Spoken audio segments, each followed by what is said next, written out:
Sino ayaw pumirma? Mr. Chair, good morning.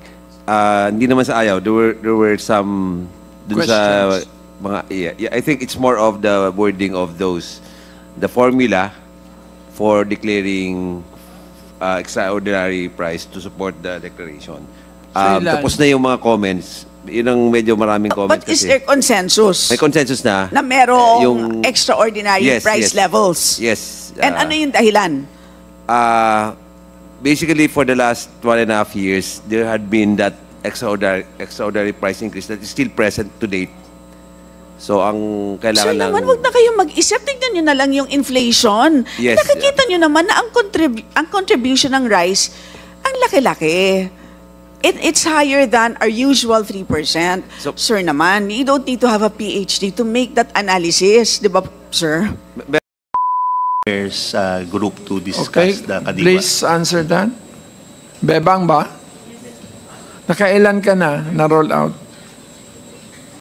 Sabi mo 1.5. Nakailan ka na sa 1?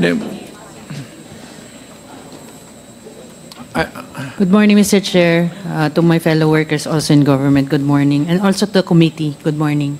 As to the 1,500 share, that is our target for I know, how many na? 2028. As of 43. now, we had 109 Kadiwa centers. All in NCR. All in NCR, but we have additional 23 for the How much markets. are you selling rice there? We have different varieties now, but for the rice for all, we are selling it at 38 38. pesos. Baka pwede mo naman i-ano kahit papaano out of the 102 pick up price o PSA. Mapababa man lang. You don't do any kadiwa, no? Mr. Chair, we are ongoing process of the rebasing for Kasi our there are 102 inflation. pick up points which you average, right? So there's no kadiwa there. Not yet, Mr. Chair, but we are considering for the updating that we are Okay, that's doing good. this year. Panahon ni Gloria, kalat talaga. Because ako may pakana noon eh. Buy at 28, sell at 18. Anyway, so, asa na si NFA? Galit na galit sa iyo si Janet dahil nangako ka daw na 1.5 million tapos ilan na ba binuhos mo sa merkado?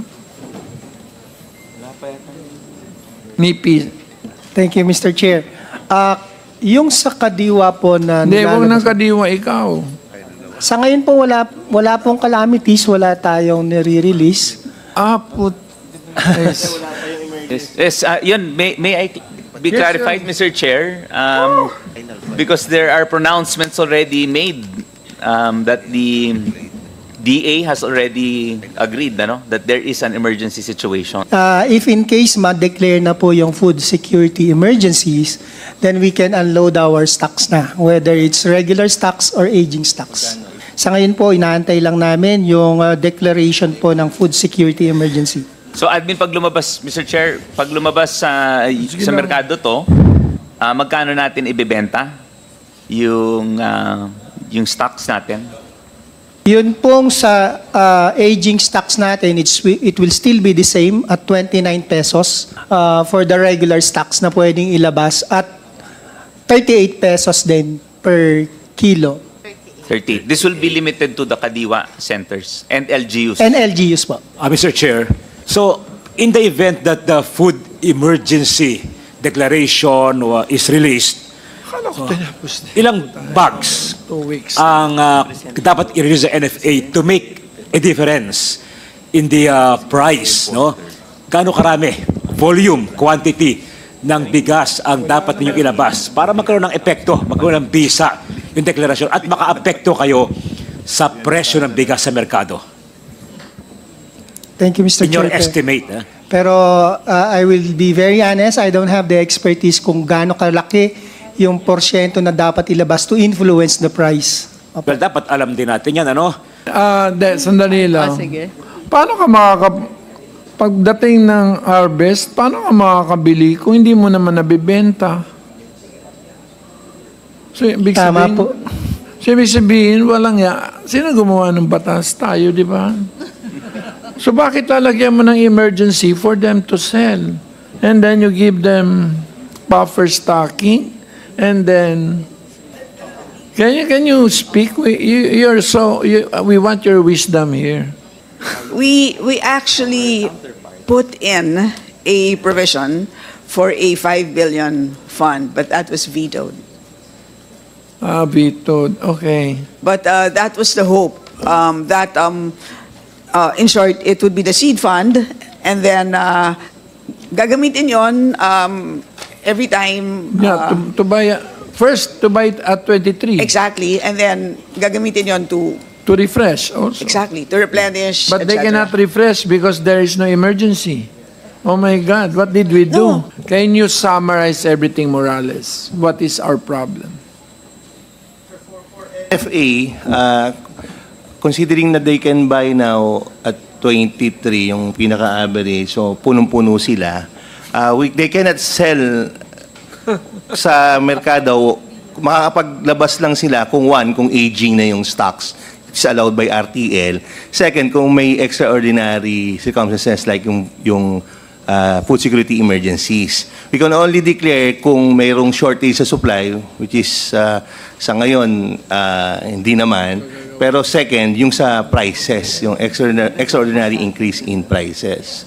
So that's why, but they cannot, on their own, release their stocks to para magkaroon ng pag-ikot sa merkado. Bumibili kami ng bumibili sa mga farmers at very, shall we call it, parang fair price. Pero nare-release din nila yung stock. Sa ngayon kasi pag napuno sila, hindi nila may release yun. Unless there's a calamity or merong emergency. Pero, That's so, why we are still... yun ang sinasabi natin, hindi ba extraordinary ang price ngayon, considering that meron tayong significant tariff reduction, and therefore we said, hindi ba that should trigger an emergency situation? Yun yung sinasabi natin. Mr. Chair, the declaration or recommendation to declare a food security emergency is umiikot na po yung papel. Maybe the DTI representative can expound doon sa Paikutin mo status. pera, ang bilis nun. Sir? Pinapaikot nyo kasi papel.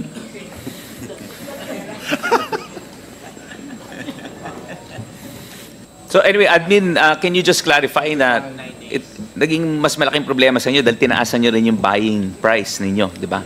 23 pa rin sila. Pero nag-30 kayo last year, di ba? Last year po, nag-average po kami ng 27.34. Ngayon po, at current price ngayon, nasa 23 kami, but we can increase it up to 30 if need be. So base is 23. Base is 23 for clean and dry. Thank you. So, Mr. Chair, I will just follow through and finish my interjection po. So, yun ang tanong ko lang, no? How many metric tons or kavans, bags of rice should NFA sell in the market para magkaroon ng impact yung declaration of food emergency? Sana po malaman namin, ano? Second, of course, you are required to buy only from local farmers, di ba? Dahil bawal ang NFA na mag-import, ano? Bawal din ang day mag-import unless pag talaga merong Alam niyo, acute binalabog shortage. niyo yung batas. So, you are going to buy sa local farmers. So, ito'y tanong ko sa inyo, NFA at saka DA din, can you ensure naman ang DA na merong sapat na ani ngayong kasi dry season ngayon tayo sa ating harvest season ngayon. Do you project, DA, na merong sapat na production, local production ng ating mga magkasaka na pwedeng bilhin ng NFA? Mr. Chair? Pakisagot na lang po. Yes, sir. If the decrease in budget, not almost 10 billion, hindi ibabalik, we are projecting or estimating about 19.2 million metric tons production for 2025. Pero kung maibabalik yon, which the President has the go signal na to make ways paano maibalik yon 10B. Ibahin mo yung production support sa Sir, NFA. sa input support kasi sir yung nawala eh. So it will greatly impact doon sa Planting intentions. Sa intentions ng mga Yes. farmers. So kung hindi may around 20.5 yung in-expect natin production for 2025, which is the highest. Pero sir, it Di ba will... pinalayas na natin yung mga importers? Wala na, is there any importer pa dito? Wala na, no? We discharge them because they're not doing anything bad. Let me tell you, let me give an anecdote. Naglalakad lang po ako sa yung pinakamalaking barangay namin, sa Malanday. Nagulat ako Uy, na meron tumira isang... ako dun. Tumira ka doon? Oo. Wow, okay. Mabaha. Merong magkakatabing retailers. Nagulat ako, nakakabenta sila ng bigas at 39 pesos. Tinanong ko sila, paano nyo ito nagagawa? And they're able to do it consistently, And na-validate ko, kasi tinanong ko yung mga kapitbahay na binibentahan niya. At hindi lang, dalawa sila. It's a small retailer. Sabi niya, yung isa kumukuha sa Bulacan, yung isa kumukuha sa Nueva Ecija. Yung kumukuha sa Bulacan, mas mataas ng konti. Yung kumukuha sa Bulacan, yun ang 39 kaya niya. So, sabi niya, direktang kausap niya, yung namimiling. So, malaki-laki siyang farmer. Okay? Sabi niya, gano'n lang kasimple. Direkta. In short, parang siyang kadiwa na private. Ganon kasimple ang kanyang konsepto. Sir, hindi siya kadiwa, wala siyang subsidy. Kaya niya magbenta at 39. Mr. Chair. Kaya niya, sir, di ba? Sorry. So yun, in short, ang naisip ko nga, bakit hindi ninyo nire-reward ang mga ganyang klaseng retailers? Di ba? I mean, sorry, it's a separate issue. But I'm just saying, kung kinakaya nilang maliliit, bakit hindi kaya ng kagawaran na napakalaki? Simple lang naman di ba? Bakit hindi nyo kayang gawin? Thank you, Mr. Chair. Unang-una po, yung cost ng palay namin mas mataas dun po sa mga trader at yung mga local players. 27.34 po yung average namin last year. And we are expected sa NFA to buy higher than the traders kasi nga po, suporta sa magsasaka. Unang-una po yun. Dun po ang bulk ng cost namin. Pangalawa po sa operation, ang mga makina po namin ngayon, kanya namin minomodernize, mga luma na po. Okay? So medyo inefficient na. That's why nagmo-modernize po tayo.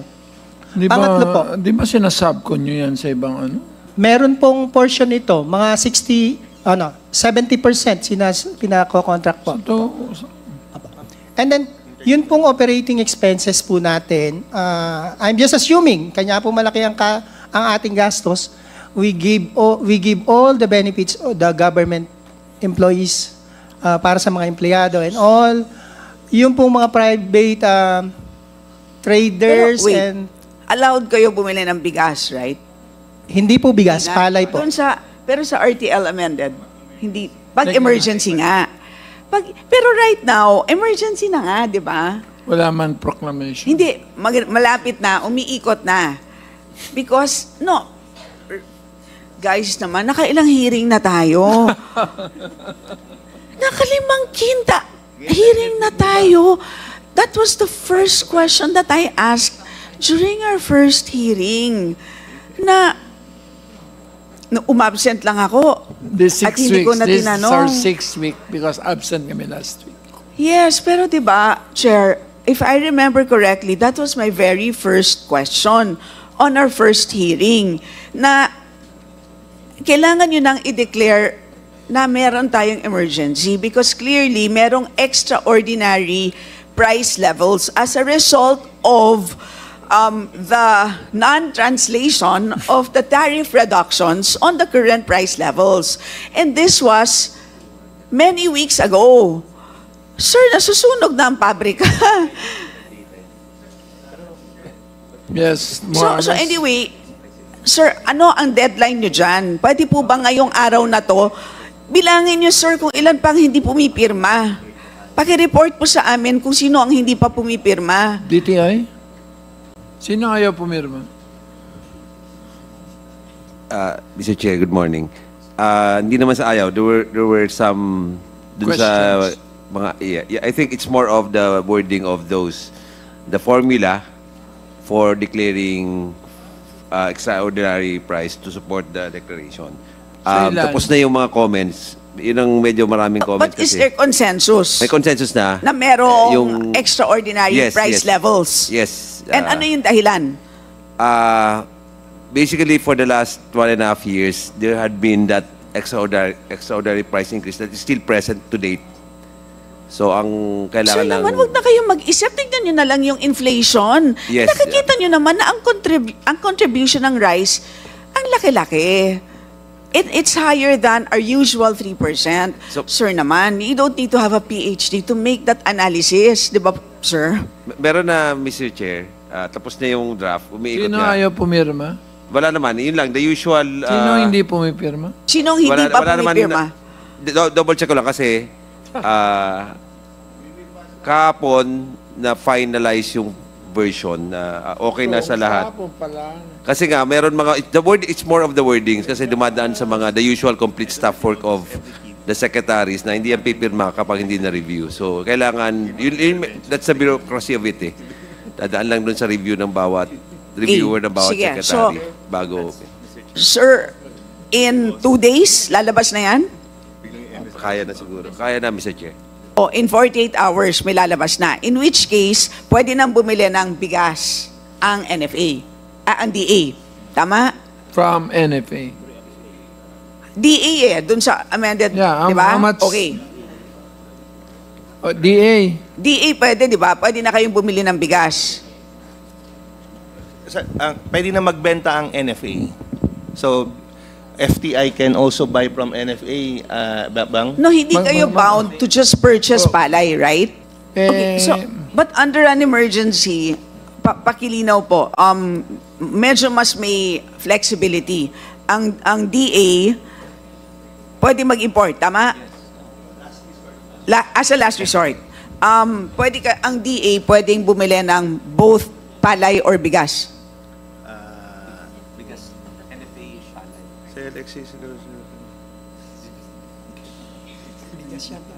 Bigas po, hindi palay, bigas. Pwede bumili ng bigas. We can import when available supply of locally produced rice is inadequate. But DA ang allowed with the exemption of NFA. Kasi nga po, bakit ko tinatanong tong bigas? Kasi nga, doon sa example na sinabi ko sa inyo, kung siya nakakabili nga ng, 37. obviously, kung nabebenta niya at 39, nabibili niya at what? 35? Bigas na yon, right? Less than. O sabihin mo, nabibili niya ng how much? 29. 27. 27, 29. Di dapat mabibili niyo rin po Oo. at that price. Bigas na. Di ba po? So if at least, Kaso ipit nga sila dahil hindi man nila ma-refresh. hindi nila Refresh. after they sell, No, because they will get the cash from selling their stock. so after they sell, they get the cash and then, And then they will buy palay again. no, pero because emergency, they're free to purchase either palay or bigas. Pag NFA, Palay. Pero pag DA, pwedeng bigas. Oo nga, pero may flexibility, di ba? Either. di ka sinama sa BICAM, ano? Kasama. NFA is still limited to Pwedeng palay, bigas. 'di ba? At Pwedeng bigas ang DA. Oh. Pero sa interventions, DA ang bigas. Oh. Oh, pondo will come from DA. So in the proposed probable food security emergency, only NFA will be the one to intervene. Oh. So wala pa yung qualification for importation. Can we get that clarification? Under the new RTL po, after the Pwede, declaration of the food security emergency, the DA can direct me to sell the rice stocks that we have. Hindi po absolute na sila po ang bibili sa amin. Just direct Correct, me yes. to Oh. to So release it in LGUs, the market. diba? You are targeting LGUs, LGUs, DSWD, Kadiwa. Oo. anyone except for private sector. Yes. So, DA, my question to DA now is, wala pa kayo sa level na yon ng importation. Am I correct? based on the declaration, incoming declaration. Wala pa, sir. Yes. Oo. So, Asik Ubero, tama po ba na yun din ang expectation natin? Yes, Mr. Chair. Mr. Chair, I suggest i-review ng DA yung wording ng batas, ano? Yung section na tungkol sa mga amendments Tayo. natin, ano? Section 6, powers of DA. You have enough powers at your disposal. You have enough tools to address this problem. Just be creative, innovative, aggressive, dynamic. You test the limits of the power granted to you by law. Nakalagay dyan, the DA may. The DA may sell existing NFA rice buffer. So tama sinabi ni admin, DA will direct. Di ba? DA will direct NFA. No? So ang magbebenta, DA. Magsesell, DA. No? Ang bibili sa farmers, DA. Yes, sir. NFA. Kasi ang NFA ang may network ng buying stations sa buong Pilipinas. Ano? So this is a law na nakalagay klarong-klaro, just be dynamic and aggressive. No? Parang anemic ang DA. No, sir. Mr. Chair. Paggawa, Sir, we can powers at your disposal. We have given you enough tools. we can do that provided that there's a food security. So iniintay lang naman natin yung food security emergency, sir. Sabi nga ni Kong Estela, emergency, papaikuti pang papel.